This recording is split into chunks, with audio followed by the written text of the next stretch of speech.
Hello! Thank you so much for watching today's teaching from Community Life Church.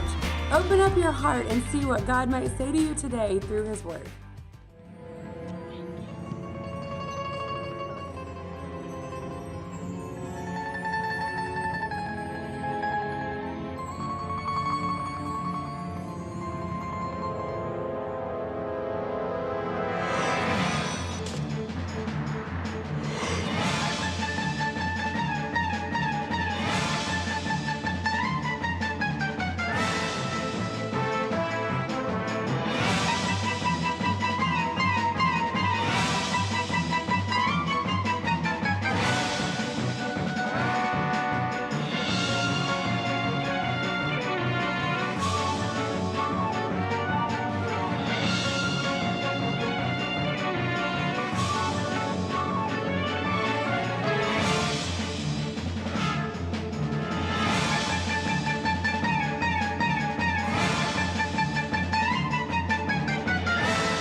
How many of you are stressed now? You're glad you came to church. You're all stressed out.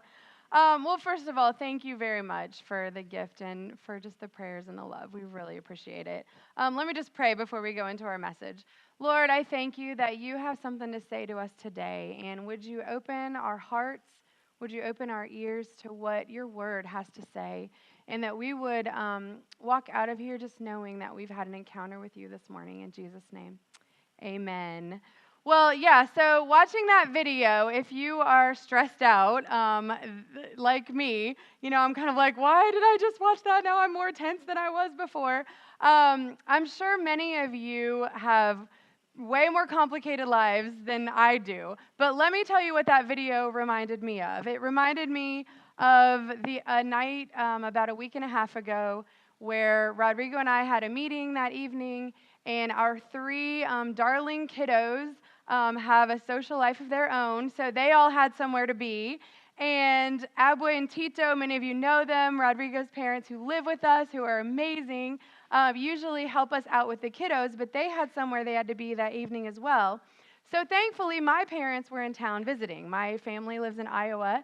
They were in town visiting. And so my instructions to my mom went something like this. Okay, can you please pick up Preston from school at McCarg Elementary around 3 o'clock, and then I need you to go get the girls at Bell Heath around 3:15.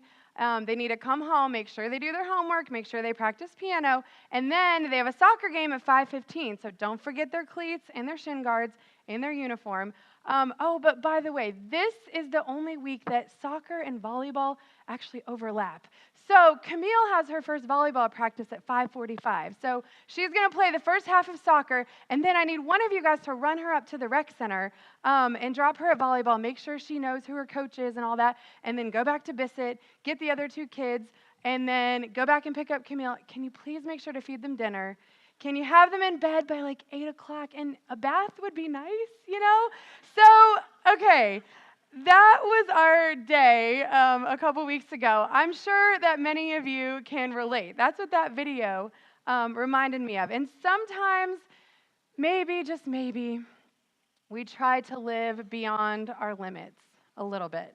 We try to push our limits. And I don't know about you, maybe it's not hauling kids around, maybe you're in a different season, but maybe it's just staying late at work one more night, or picking up that one extra shift, or maybe for some of you students, it's studying for one more exam, or you're doing your college schedule and, okay, I'm going to add just one more class to my class load because, surely I can do just one more class.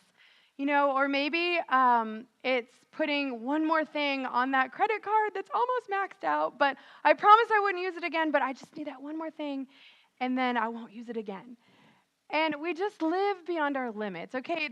Am I talking to anyone but myself? Okay, we live beyond our limits sometimes. And God actually created us with limits on purpose, by design. We're not supposed to be able to do it all. And that is true whether we live that way or not. And I actually hate that because I want to do everything. But He created us with limits. And one of the ways, if you want to throw that slide up there, one of the ways that we, if you want to throw up the next slide, one of the ways for us to embrace our limits is Sabbath. It's called Sabbath. And we're going to define in just a minute what that actually means. But before that, let me just acknowledge Sabbath is hard, and it's not very popular. As I've been listening and preparing for this message, I was listening to a pastor, and he said that he spoke in his church. He speaks in his church about all kinds of different topics. Some of them a little controversial or whatever. Sexuality and social issues and money and all kinds of stuff. And he said he never had more people angry with him after a sermon series than when he preached about Sabbath, because it's just kind of against something that's in us. And so we're going to talk about that, because Sabbath is a sweet and a tender place that we shouldn't dismiss easily. And it's actually a practice that is revolutionizing my life, because I'm naturally like that video. And it's revolutionizing my life. And I want to ask you to have an open heart for these next few weeks. We're going to be talking about the concept of Sabbath for the next 4 weeks and see, what does the Bible actually say about this? So we're going to explore a few questions. The first question I want to just throw up there: what is Sabbath? What is Sabbath? And before we define that, God has something that he wants to say, and that he does say in the Bible to us, about a weekly rhythm, a rhythm of work and rest. And it's rooted in this concept of Sabbath. Many of you have probably heard of the 10 Commandments, okay? Even if you maybe didn't grow up in church, or you're not very religious or whatever, you've probably heard of the 10 Commandments. And let's just throw the 10 Commandments up there, just, for review. So these are the 10 Commandments. Most of us, if we're trying to be a good person, would probably say, yeah, I should honor my parents. I'm not going to murder someone. I'm not going to steal or lie. And many of us try to, just by nature, if we're trying to, be a good person, we try to keep maybe 9 of those commandments. But the 4th commandment, remember the Sabbath, is a little bit of a mystery. And we don't talk about it a lot. And so that's what we're going to do here today and for the next couple weeks. So let's just throw up, what are you even talking about? What is the Sabbath? And this is kind of a working definition. Biblical Sabbath is a 24-hour block of time every 7 days. So 1 day in 7 that we stop work, we enjoy rest, we practice delight, and we contemplate God. We stop from all work, paid and unpaid, and embrace our limits as an act of faith in God. So basically, we decide to trust that God can keep the world spinning for 24 hours without our help. Now, I don't really know how he does it, because I'm pretty good at helping him run the world. They kind of alluded to that earlier. When Taylor and Jennifer walked up here, I was like, what is going on? I don't know about this. I'm pretty good at helping God run the world, But for 24 hours every week, I'm supposed to back off and remember, he's God and I'm not. This is a great concept maybe in theory, but in our world, it's a little bit crazy. Okay, I'm going to stop for 24 hours? There's no way.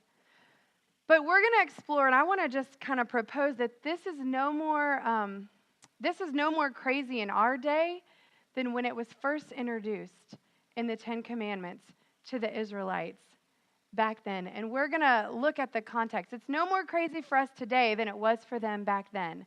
So before you tune out, or before you decide you're not coming to church the next 3 weeks, or you start scrolling through Instagram or whatever, I want to show you why this actually was just as crazy for them back then as it is for us. And so we're going to take a look at the context of the 10 Commandments, okay? And the 10 Commandments were given at the birth of a new nation, the nation of Israel. And this nation had just been liberated from slavery. And so let's look at this for a minute. Like I mentioned that my parents were here a couple weeks ago. My dad loves history, and he has gotten me into watching the History Channel, documentaries on the History Channel. Does anyone else like documentaries on his? Thank you. There's some of us. Yes, documentaries on the History Channel. So we're going to pretend for just a minute that we're watching something on the History Channel because I want to take you back up until the Ten Commandments were given. And let's just look at the context for just a second.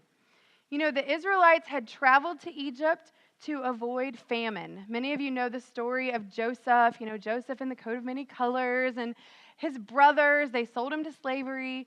So the Israelites end up in Egypt, and Joseph and that whole generation die out, and there's a new king that comes to power in Egypt, and he doesn't know anything about Joseph and how great he was and all that. And so he becomes afraid of the Israelites because they're pretty numerous and they're pretty strong. So he decides to enslave them. And the Israelites become slaves. And let's look at that in Exodus 1.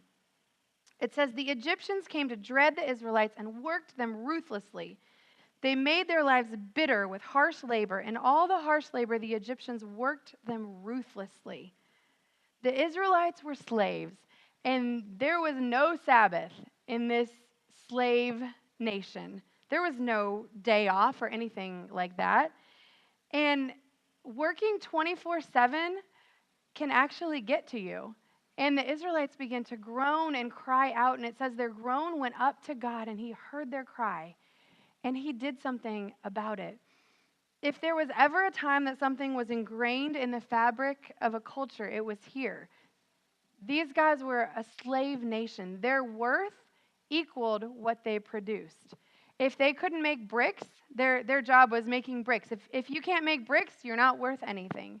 You want a day off? Like, that's very funny. No way. They had a slave mentality for 400 years. And so that's the group of people that the Ten Commandments was given to. And now, so if we're watching the History Channel, you can fast forward, for sake of time, some parts. So we're going to fast forward. I encourage you at home this week, would you read Exodus? Read chapter 1, 2, read 6, 7, 8, all the way up to chapter 20, which is where the Ten Commandments are given. And the story is actually riveting. But the Israelites, little spoiler alert, the Israelites are actually delivered from slavery, and they're in the desert, and God says, okay, I've delivered you from slavery. I'm going to establish a new country, a new nation, and I'm going to give you some laws that I want to govern my new country. That happened for us, right? When our country was birthed, we had laws that governed our new nation. And so this is the new way, God says, that you are supposed to live. You're not slaves anymore. This is the new way that you're going to operate. So we're going to read together the fourth commandment that was given in Exodus 20, 8 through 11. If you can throw that up there. I'm going to say 1, 2, 3, and you're going to read along with me because I want to make sure that you're not tuning me out. Okay, so here we go. 1, 2, 3. Remember the Sabbath day by keeping it holy. 6 days you shall labor and do all your work. But the seventh day is a Sabbath to the Lord your God. On it you shall not do any work, neither you, nor your son or daughter, nor your male or female servant, nor your animals, nor any foreigner residing in your towns. For in 6 days the Lord made the heavens and the earth, the sea and all that is in them, but he rested on the seventh day. Therefore the Lord blessed the Sabbath day and made it holy. So what kind of God is this that would say to his new nation, it is so important to me that your identity does not get caught up in what you do, that I am literally making it one of my top 10 laws that you have to take a day off. It is against the law to work 7 days a week. Okay, so what kind of God is that? And there's this whole idea that work without rest is slavery. Work without rest is slavery. That's what they had come out of. And that is the context that these 10 commandments were given in.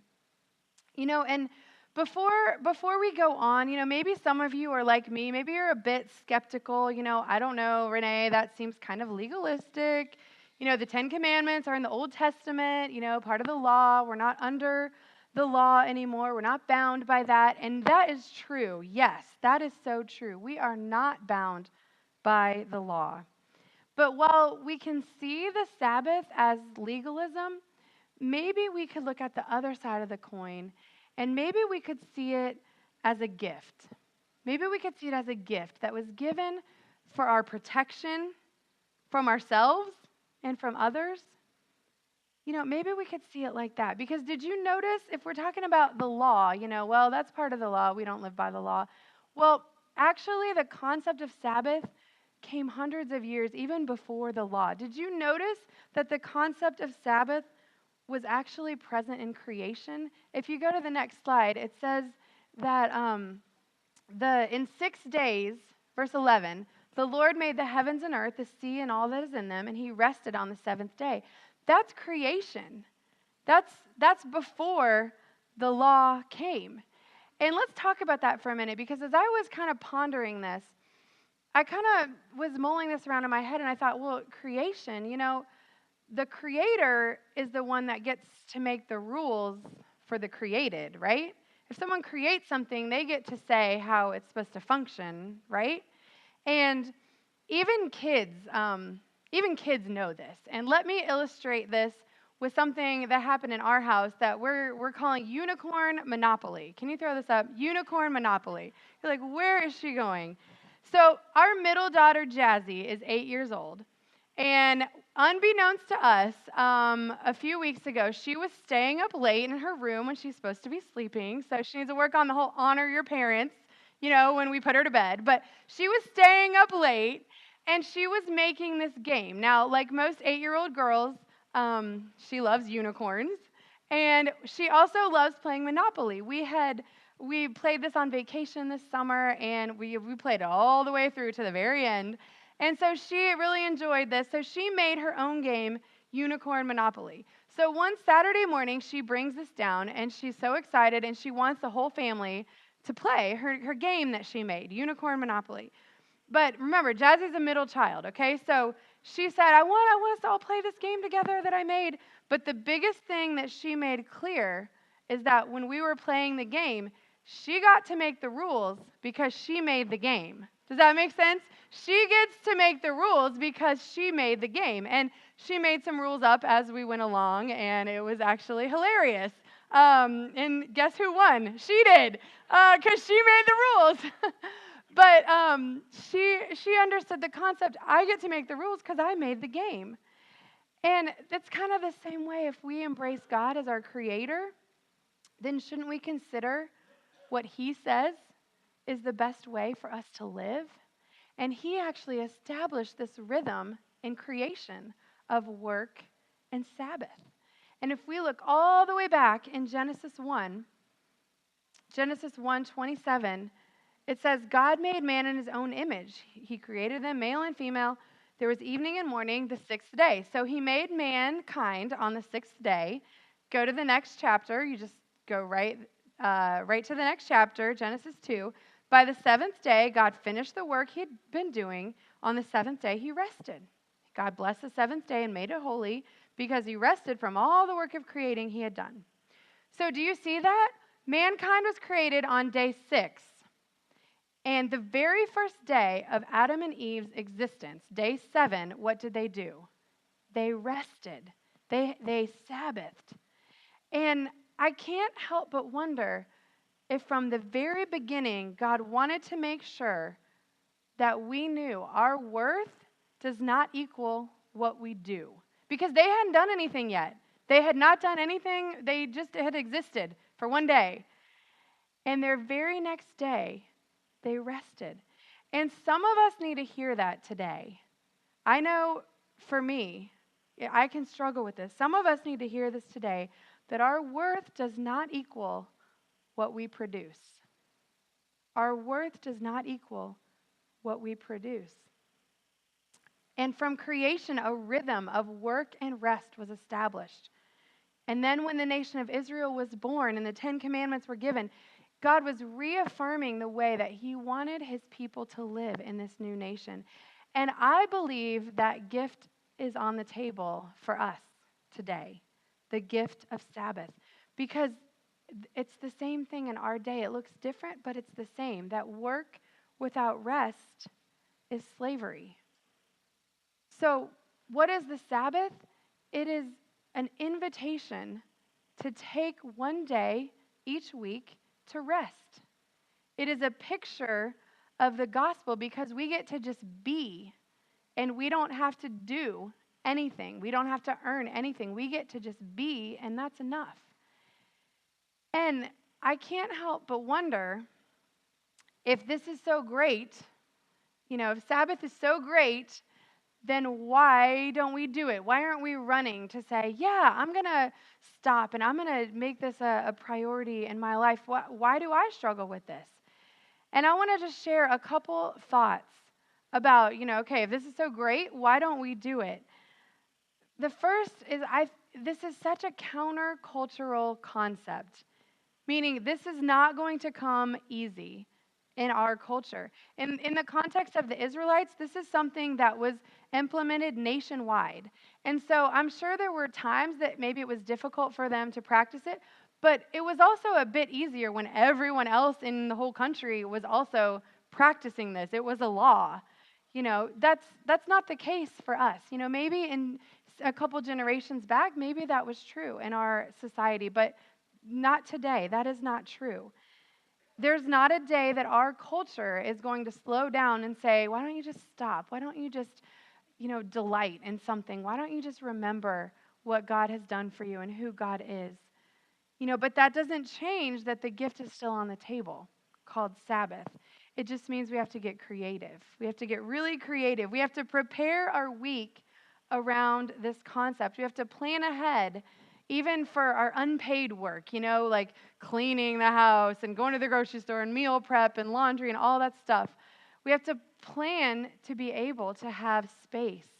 And one author that I read said, I've never met anyone that Sabbathed by accident. So this is a countercultural concept, but I think even beyond that, there is another reason that we have so much trouble with this, at least for me. And I think that it's rooted in the word fear. I think it's rooted in the word fear because we have a lot of fear of different things. We fear we're going to miss out. Did you know there's actually, I don't even know what you call it, like an acronym or something? Yes, there's an acronym called FOMO. Raise your hand if you know what FOMO is. Okay, thank you. Well, I did not know until recently. FOMO is the cool way to say fear of missing out, right? Like, what is it, like a text language or something? I don't know. FOMO, fear of missing out. We're afraid we're going to miss out, or we're afraid our kids are going to miss out. They're not going to have every opportunity, or we're afraid we're going to fall behind. Fear of disappointing someone. If I'm not available 24/7, they might be disappointed in me. Fear of not getting it all done. What about the fear of not mattering or not being needed? Gosh, if I step back and stop for one day a week, they might realize they don't need me. And those fears we give into. And then we just get on this cycle and we just keep going and going and going and going. And in my life, and I would bet in yours, fear, and this one hurts a little bit. Fear is always a lack of trust. For me, fear is a lack of trust. Ouch, that hurts a little bit. But God wants to be first in our lives. He wants us to trust him. And Sabbath is kind of the same thing with our time as tithe is with our money. And we're not talking about money today. This is not a money sermon. But when we tithe, we give that first 10% of our income to God. And what does that say? That says, God, you're first, and God, I trust you. And Sabbath is the exact same thing, but it's with our time. And with money, we can always earn more money. We can never get more time. So it's a valuable resource. But when we stop, we say, God, you're first, and God, I trust you. And I take one day to embrace that I'm not the God of the universe, you are, and I embrace my limitations. Sabbath implies that the other 6 days of the week that we're working hard. This is not like, oh, just kick back and, whatever. Sabbath implies that we're working hard the other 6 days. So when it's time to work hard, we work hard. But when it's time to rest, we rest guilt-free.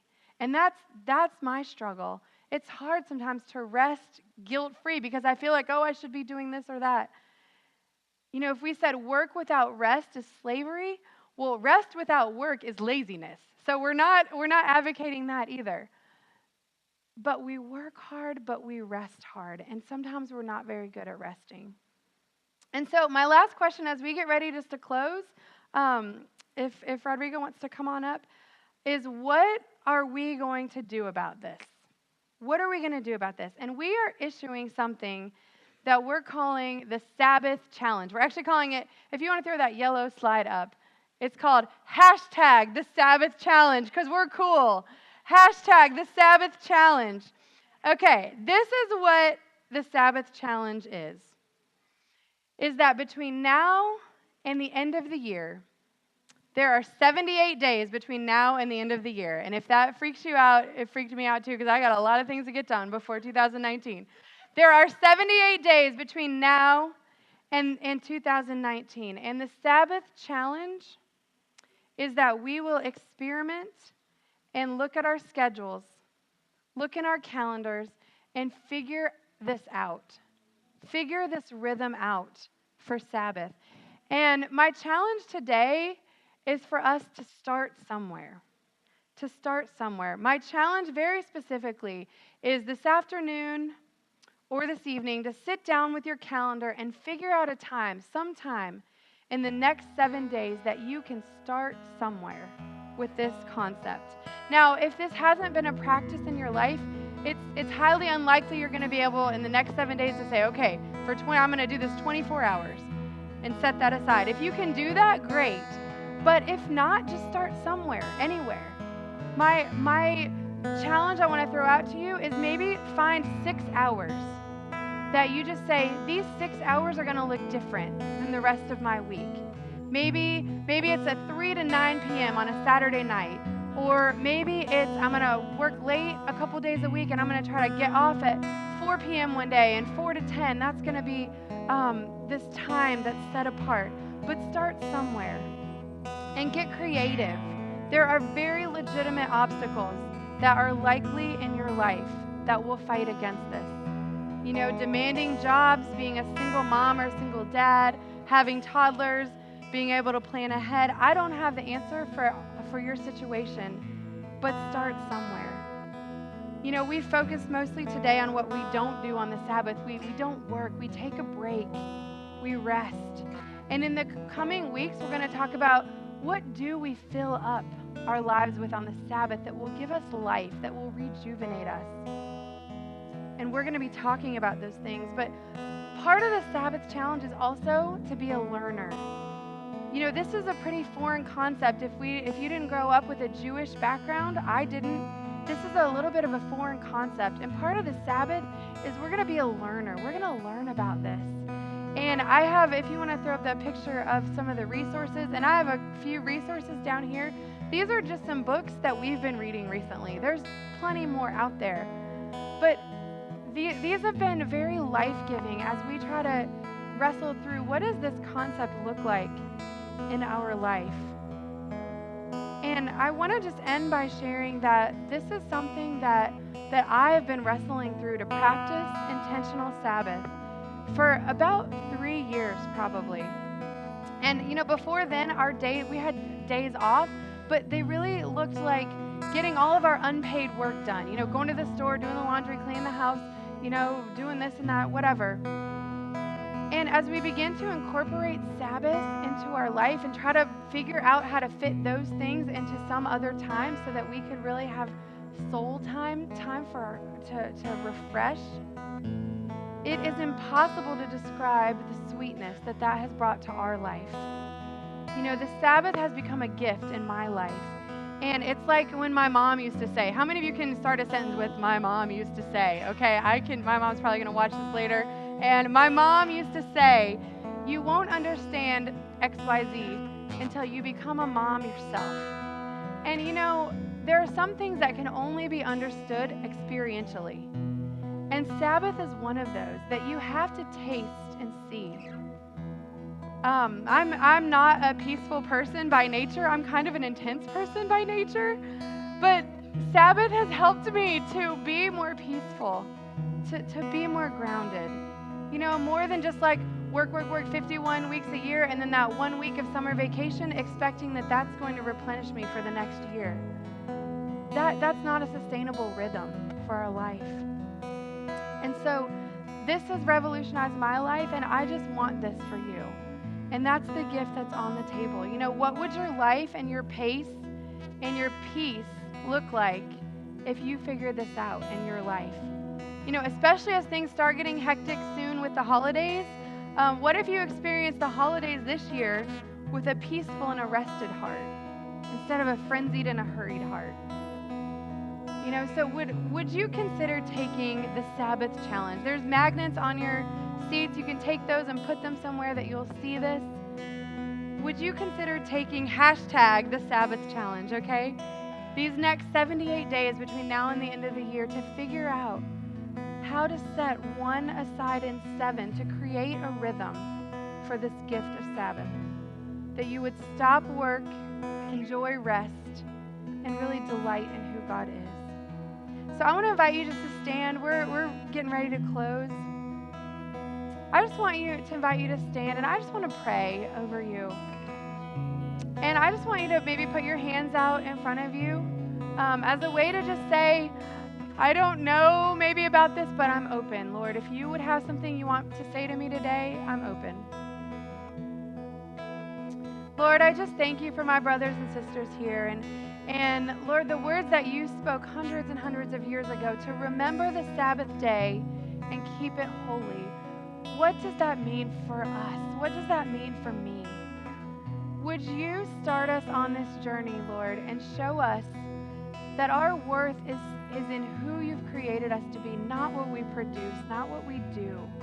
And would you help us to figure this out? If this is an area that we don't do well in, would you help us to just figure this out in these next days and weeks and months, Lord, that we would be able to be in a place that we are rested, that we are peaceful, that we're able to be attentive to the needs that are around us because we're coming of a place of overflow and not a place of lack.